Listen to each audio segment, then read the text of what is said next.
Good morning. Good to be with you this morning. I would invite you, if you would, to turn in your Bibles to Matthew chapter 7 in just a moment. We're going to read a portion of that. That's what we have been basing our lessons out of, at least the concept that is there as we've talked about building our homes on the rock. I want to take just a moment before I do that to express my thanks to the congregation, to the shepherds here for asking me to come. To my wife for coming along with me. Greatest benefit of that when you're teaching on marriage is I have to tell the truth. Somebody is here who can respond to otherwise. So always a help to have her here. Glad that she's able to come with me as well. To renew friendships, some that I haven't seen in a while. I was talking to Lawrence and we have determined that we think it was 2006 when I was here previously. So that's been a long time. But grateful to be back with everybody here. Special thanks to Randy. I don't know that if he handled everything, but he was at least my contact point for all the logistics on everything this week, and that has been a big help as well.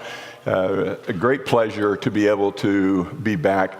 And don't want to try to name a bunch of people, but I would feel remiss if I didn't mention that our nephew Ryan and his wife Jessica go here. We haven't seen them in quite a while. Last time we saw them, we determined that Charlotte was 3. Lila was not quite yet born yet, had not been born, and Hunter hadn't even been thought of. So great to be able to be back. We got to spend an evening with them last night catching up, and that was a real joy to us. And then I was surprised as well to see in the class the Harbisons. Haven't seen them in a little while. Didn't even know they were in this area, but a great blessing there. They have come to some of our marriage retreats that we do, and that was a very special blessing. And then one final thing, I do want to thank those women and girls who helped take care of children during the classes on Friday night and yesterday, and to teach them so that the parents could be in the class and be able to have that time totally dedicated to that particular study. Very special thanks to you. That's a very special role and a very helpful role in that process.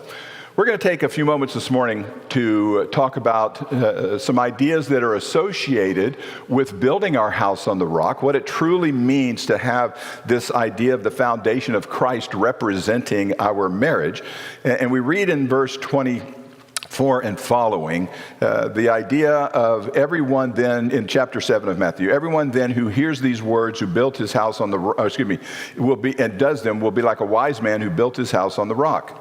The rain fell and the floods came and the winds blew and beat on that house, but it did not fall because it has been founded on the rock. And then the opposite side of that equation is shown. The man who built his house on the sand, same wind, same rain, same waves, all of that, but his house crashed because it was built on the wrong foundation. We want to make sure that the foundation of our marriages, the foundation of our homes is, in fact, Jesus Christ.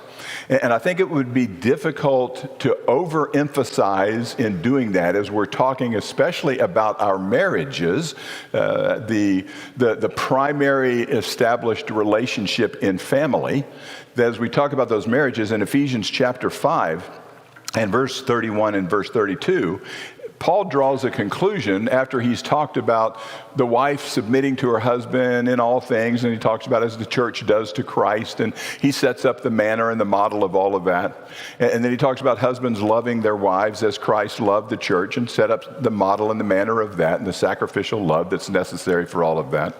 And so he goes through all of that description of husbands and wives and then says, but that's not really what I'm talking about. He says, I'm talking about Christ and the church. He says, the mystery is profound. He says after that, nevertheless, he says, do what I told you to do. All the things I told you to do, those are true. Those are necessary. But marriage wasn't the point, not marriage between man and woman. That was the illustration used to make the point of the relationship that exists between Jesus Christ and his church. And I don't think you can overemphasize that point out of Ephesians 5 when you're talking about marriage, because our marriages are intended to show to the world what it is like to be married to Jesus Christ. And so people are going to determine certain things about God based on what they see in me. That has always been the case with God's people. And we know that people will blaspheme God because of the behavior of God's people. That's not fair to God, and all of us are flawed. We understand that, but that's why we have to be on special guard. I have to try to do my absolute best to show the world what it's like. So when I teach classes, we sometimes ask the question, what do you learn about God because you are married? What are things you've learned about God? Before I got married, as a matter of fact, before my best friend got married, who got married a couple years before me, he's also a preacher. We were talking to another gentleman, a friend of ours in college, who is also now a preacher. And I remember us having a discussion where the one gentleman said to my best friend, he says, I'm going to pray for you, because he was already engaged and was getting married, my best friend. He said, I'm going to pray for you. And typical of my friend, he said, what are you going to pray? And so the other guy said, I'm going to pray that you and your wife have sufficient trouble in your marriage to cause you to grow stronger. I was a brand new Christian. I thought, I hope he's not around when I get married. I don't need him praying that I have trouble in my marriage. But James talks about that. He says trials make us stronger. We understand that. But what do you learn?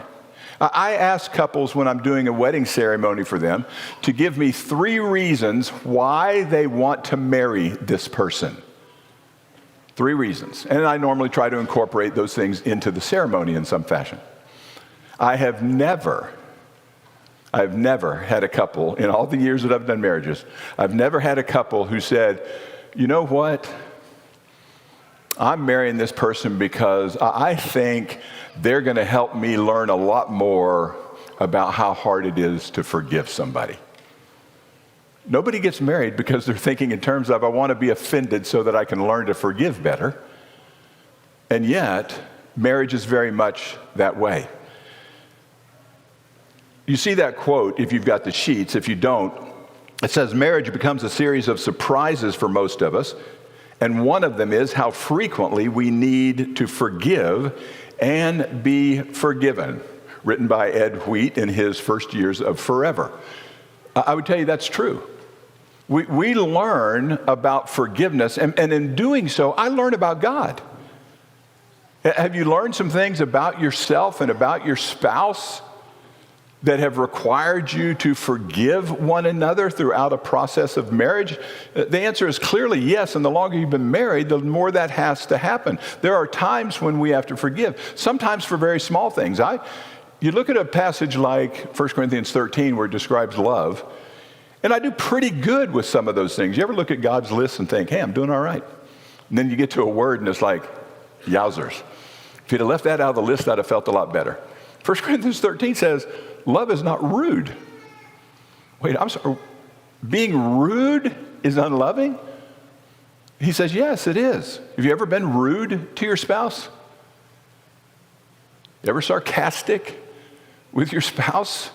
He's saying those are not loving things, and those are things that we need to be sorry for, and we need to try to improve on. It can be very simple things to very large things. One of my favorite responses was a lady who was talking about sometimes you have to forgive your husband because of his inconsiderate behavior, such as giving you a gift that he gave you. And she says, on our anniversary, my husband gave me a mood ring. She says, when I'm in a good mood, it turns green. When I'm in a bad mood, it leaves a red mark on his forehead. We don't always think about the things that we say and the things that we do. But I would tell you that it is critically important to understand the nature of damage happens in marriage. Doesn't mean the whole house crashes like it did the one on the sand. But you go through storms, and sometimes it breaks a window, or it does some kind of damage, lifts up some roof panels or whatever. We understand the nature of that. We survived the storm, but it still did some damage, and that happens in marriage as well. And so as you think about this model marriage a model of Jesus Christ in the church, that is absolutely critical, and it accomplishes a couple things for us. One, it elevates marriage. It says marriage is more important than just my happiness. It's pointing to something. It's more important than that. It elevates it. It lifts it up to a position of being worth what God says marriage is worth. Secondly, it places it on the basis of grace. You realize the only way you can maintain a relationship, the only way, you can start them a lot of different ways, but no relationship can be maintained, especially maintained and healthy, whether you're talking about brother to brother, brother to sister, parent to child, child to parent, husband to wife, the other way around. Any relationship, friend to friend, requires the concept of forgiveness. That is absolutely necessary. There has to be forgiveness in order for a relationship to be able to be sustained. And so marriage is the doing and the display of God. And so I want us to think about the nature of this in our marriage today. The idea of how important it is to see our marriage as a pointer toward the glory of Christ and the church. Am I thinking in those kind of terms? You know why it's so important for me to be the man I'm supposed to be and the husband I'm supposed to be? And when you have children, the father that I'm supposed to be? All of those things, this family, it's pointing to Jesus Christ. And I need to understand how critically important that is. And so it helps us to understand some things. I want you to turn to Colossians chapter 2. We want to look at Colossians chapter 2 and chapter 3 because I think it goes a long way in helping us to understand some of these concepts as to how we can make application of this forgiveness in our lives, because Paul's going to talk to this church very specifically about these ideas. First, in chapter 2, Colossians chapter 2, if you would read with me, starting in, let's pick up in verse 11. That's kind of in the middle, but I want to make a point about the end, not the beginning. In him also you were circumcised with a circumcision made without hands, by putting off the body of the flesh, by the circumcision of Christ. He says, first off, look, I've put off something when I came to Christ. I put off the old Mark. I put off the body of the flesh. I crucified that flesh so that Jesus could be seen in my life. And he goes on after that to say, having been buried with him in baptism, in which you were also raised with him through faith in the powerful working of God who raised him from the dead, and you who were dead in your trespasses and the uncircumcision of your flesh, God made alive together with him, having forgiven us all our trespasses by canceling the record of debt that stood against us with its legal demands. That is an incredible picture. That's saying that it's based on grace, and as we think about the grace that we have received, he says, look, you were dead. I was dead in my relationship to God. That's the nature of not having put on Christ. He said, I was dead. And why? Because I was dead in my trespasses. You remember Paul wrote to the Romans in chapter 6 and said that the wages of sin is death. That's what I had earned by my life prior to coming to Jesus Christ. That's what any of us earn by life before coming to Jesus Christ. He says, what you have earned are wages, and because you have sinned, as we've all sinned and fallen short of the glory of God, my wages should be death. That's what I earned. He said, but Jesus died for me. He died for me. And in doing so, it says, he forgave me all my trespasses and canceled this debt that I owed. That was my debt, but he paid it. He says we need to understand how critically important it is for us to understand. Never, ever have I done anything or had any life that was worthy of the reward that I can reap at the end of this life.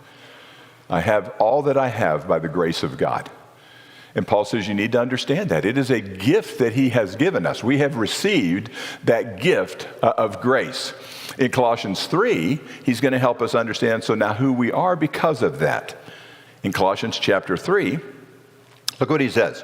Put on then, as God's chosen ones, holy and beloved, compassionate hearts, kindness, humility, meekness, and patience, bearing with one another, and if one has a complaint against another, forgiving each other as the Lord has forgiven you, so you must also forgive. Now, there's a couple of phrases in there that I think are absolutely key. Some of them are scary. I can tell you that for me anyway. But he starts off by telling us who it is that we are. He says we are chosen by God. We are holy, set apart, and we are beloved. We're beloved in the same sense that he speaks of his own begotten Son as beloved. You remember Jesus or God speaking from heaven says, this is my beloved Son. He said, that's who I am as well. That's who you are. If you're a Christian, you are a beloved child of the Heavenly Father. He says that's who we are, set apart, chosen. But then he's going to help us understand what does that mean, because he's going to help us see that because we are chosen, because we are holy, because we are beloved, that it is our job to take grace and push it forward. That's what marriage is. Marriage is grace bent forward. Now, he's not talking about marriage in Colossians 3. He's talking about our relationship as Christians one to another. But I would tell you, within a marriage relationship, my wife is also my sister. And Peter wants me to understand that. In 1 Peter chapter 3, he says you need to honor your wife because she is a fellow heir with you. He says it isn't just your wife. You also have any relationship that is obligated upon you because you're a Christian, he says is obligated on you as a husband who is a Christian. And so marriage is grace bent forward. And he says it in what way? He says, so you need to forgive one another. Why? Because he forgave us. And how? As he forgave us. I would tell you that's a huge statement that's being made. When he's talking about, I need to do something as Jesus did. Not just talking about whenever she asked in regards to a frequency, although that's included. Jesus and God forgive whenever we petition him to forgive as we repent of those things. But he's not talking, I don't think, about the frequency. He's talking about the manner. He's saying, I want you to think about how Jesus forgave you. Because I'm not always successful at forgiving in the same manner that Jesus does. I have to work on that sometimes. You think about examples where God says things like, he's eager. Wait, not willing. He is willing, but he's eager to forgive. I want nothing more. When there's an offense that happens and there's friction and there's some kind of conflict between a husband and wife, how eager am I? You know what? I want nothing more than to forgive to be able to heal this relationship. He's eager. He talks about the magnitude with which he forgives, casting our sins as if you're casting them into the deep. You know, just envision casting them into the deep. That's how far they're removed. Or he gives us a picture of it. In the parable of the ever-present father, it's actually, we normally call it the parable of the prodigal son. But I think the parable is more about the father than it is about the son, because it's told in a series of 3 parables, and all 3 of them are talking about the rejoicing that goes on because of the reception back. So 2 sons that are both prodigal, if you will, different ways, but both prodigal. But when that son comes back, you remember him making a speech? He says, here's what I'm going to say to Dad when I get home. Dad, I'm not even worthy to be your son anymore. I have transgressed everything that you stand for. I just let me be a servant. That's all I want to be. I just want to have a part of the relationship that I had before. I don't expect that I'm going to have the full relationship that we had before. And yet the father doesn't even let him finish the speech. He stops him during the speech and puts a robe on him and puts a ring on his finger and kills the fatted calf and has a celebration, because you have that incredible statement when he's talking to the other son. It's like he was dead and now he's alive. This son has come back. It is absolute, total restoration of the relationship. And I'm telling you, that's not as easy as sometimes we might think it is. That I can forgive to the degree that my God forgives. We sometimes hold on a little bit longer, and we need to understand. And so he addresses who we are and then helps us understand why that applies.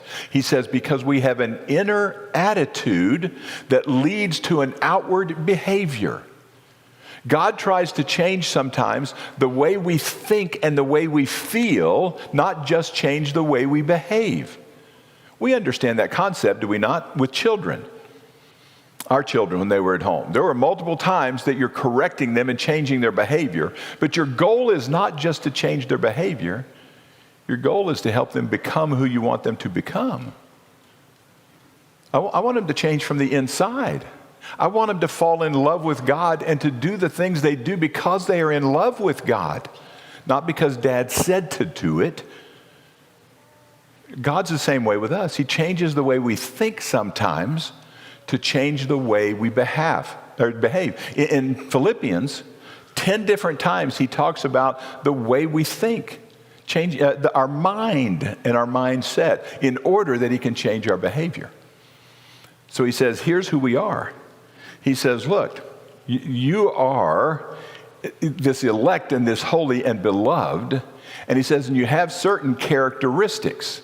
How does the elect person dress, the holy person dress, the beloved person dress? He said, with compassionate hearts and kindness. That's what he starts with. Remember how many times it says of Jesus, he looked out at the people and what? He felt compassion. If my wife is hurting, I need to hurt with her. And if I've caused the hurt, I need to understand that I have caused it and to hurt with her. He says, why? Because we have compassionate hearts and we are kind. And with our spouses, we are the same way. He says, then in humility and meekness, I get the right perception of myself. I need to understand who I am. The Beatitudes start with that very idea.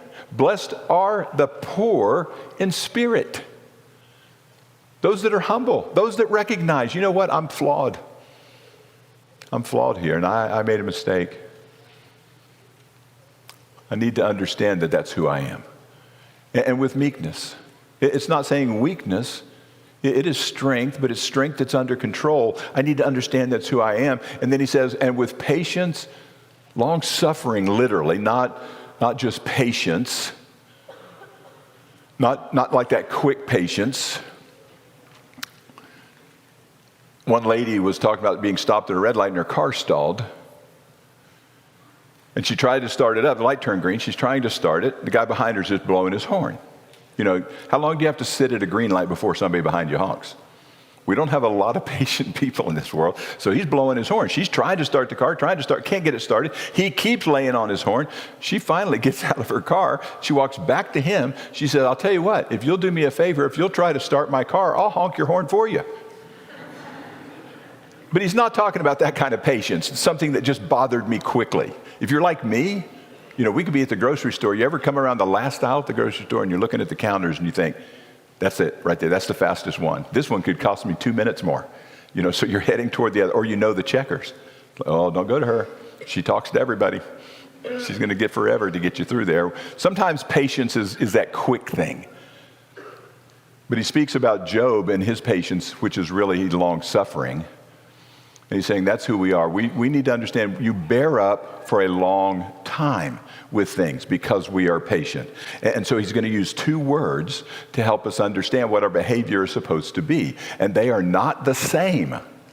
He says we need to forgive, but he says we also need to forbear or bear with, some say. Think about that. One of the very current versions says you need to put up with. Well, I don't like that. Sometimes I think I don't want to put up with, anything that's bad behavior. But he says, here's where the clue to that helps. He says, you need to understand this going in. Are you getting married or are you already married? Well, then understand your wife or your husband is going to make mistakes that are going to aggravate you. I'm just telling you that ahead of time, he says. Are you a Christian? He said, I'm telling you, brethren are going to do some things that aggravate you. That just happens. Why? Because we're flawed people. We do a lesson specifically on conflict resolution where the first line in the lesson is, if you are married, conflict is inevitable because marriage is the union of two sinful people and sinful people wound each other. That's just a fact of life. I don't behave perfectly all the time. My wife doesn't behave perfectly all the time. No husband does, no wife does. He says, and so I'm going to have to understand that. Why is that helpful? Well, as you raise children, you understand that. When your child is young, child 6 or 8 years old, say, you understand they're going to do some things that are going to aggravate you because they're 6 or 8 years old. You understand that. If you expect your 6-year-old to act like they should act when they're 25, you're in a world of hurt because they're going to be irresponsible. They're going to make mistakes. They're going to do things that you don't like. But you understand that. Doesn't mean you condone it, but it means you understand it, which makes you more able to deal with it. Does that make sense? All right, let's try the question again. I helped the class yesterday. I can read this or this. I can't read it if you're just looking at me. So does that make sense? There we go. So with about 50% at least that made sense, so that's good. We need to think in terms of I'm going to have to bear up with one another. But then he says, secondly, if you forbear, you are going to need to also forgive. So he says it does two things. One, forbearance acknowledges that sin will come. I know that. I know that. Judy knows that. You should know that. Your spouse should know that. Your children should know that. They should know. You should know that about them about you. People are flawed. We make mistakes. He says, make sure you grasp that so that we're not expecting behavior that is not possible to accomplish. But he says, secondly, he said, forgiveness cancels the debt that is owed. Cancels it. Just wipes that out. Withholding of forgiveness from somebody is a refusal to let go of what sometimes we perceive as power over the situation. See, they've offended me, now I'm holding all the cards. He says you can't do that. And you need to understand that forgiveness is a process. It's not a one-time event. Sometimes you're working through that. Read an example of a couple that I thought, what an interesting idea. Don't know that I necessarily want to follow it, but it was a very interesting idea. Every time they have an offense and they have a discussion and there's a forgiveness granted, they write the whole thing down on a piece of paper. Who did what, who said what, whatever the case may be. They write it down on a piece of paper. They live on a farm. And so they walk out, they have a big compost pile where they throw, all the peels and stuff that comes out of the food garbage, and it's all out there in compost. They take that written document of what the occasion was and that they both granted forgiveness to one another, and they wad that up and they throw it literally on the compost pile, and then they have a prayer. I thought, what an interesting concept. That's just a couple who's saying, you know what, we're gonna visualize this as strongly as we can. And so they go out and throw that on the trash heap, and then they go ahead and go on with life after having a prayer. But it's important to understand what forgiveness is and what forgiveness is not. It's a decision to give up the right for vengeance or retribution. It's a decision to give up the negative thinking toward the offender, to free myself from anger, to promote an occasion where healing can begin. That's what forgiveness is. But forgiveness is not certain things as well, and we need to understand that in marriage. It is not, in fact, forgetting. You hear people say, forgive and forget. My advice is always the same on that. Good luck. Good luck. I mean, we've been married 47 years. I'm not going to tell you how old I am. I got married when I was about 6, I guess, something like that. But no, I can remember things that happened to me way back when I was in junior high school. Can you? Can you remember things that happened way back in life? I remember them, but I'm not holding them against anybody's charge any longer. Forgiveness isn't forgetting them. Do you think God could not call back every single thing that we have done if that's what he wanted to do? Matter of fact, the psalmist says, what would we do if God kept a record of all of that? We'd be in a world of hurt. No, it's not that he can't remember it. It's that he canceled it, and so he threw it away. It's not forgetting. It is not condoning the behavior. For me to forgive you doesn't condone the behavior. You remember Jesus with the adulterous woman? He says, neither do I condemn you, but what did he tell her? Go and sin no more. You can't keep living that way, so it's not condoning the behavior. It's not perpetuating some kind of injustice or wrongdoing. It's taking the time to work through the process. So I want to leave you with just a couple of things about the idea of asking for and granting forgiveness, because both are hard. And both are hard for one reason. Pride gets in the way. Pride makes it hard for me to ask for forgiveness because I have to acknowledge what I am and what I have done. And we don't always like doing that. I don't want to admit my fault. I want to defend who I am. And so pride makes it hard, but it also makes it hard to grant forgiveness because I want the other person to understand how incredibly significant that was. And for me to release it makes me feel like sometimes I'm just letting them go, and it makes it difficult to either ask for or to grant. But 3 things that I want you to see about each of those events are asking for and granting the forgiveness. How it is that we have made this promise to have and to hold from this day forward, and how we're going to make use of that. First, asking forgiveness requires humility. That's the overall point, and you're going to see that showing up in these ways. Unconditional apology. We have 3 sons. More than once, one of them hollers from another room, Dad, Mom, whatever. You go in there and they say, he hit me. Happened with more than one occasion. And so we'd say, did you hit your brother? He says, yes, I did, Dad. And I am profoundly sorry. I never should have hit my brother. That is very bad behavior. I apologize to you and I apologize to him. And I just beg for forgiveness from both of you. I should never have done it. I'll try not to do that again. Well, let me just say, in case you don't already know, I never had that conversation with a child of mine. I say, did you hit your brother? And the first response was always what? Yes, but. See? He wouldn't have hit his brother except his brother did something. You cannot apologize with caveat. Apologies must be absolutely unconditional. I am sorry. Put a period there, not a but there. I'm sorry.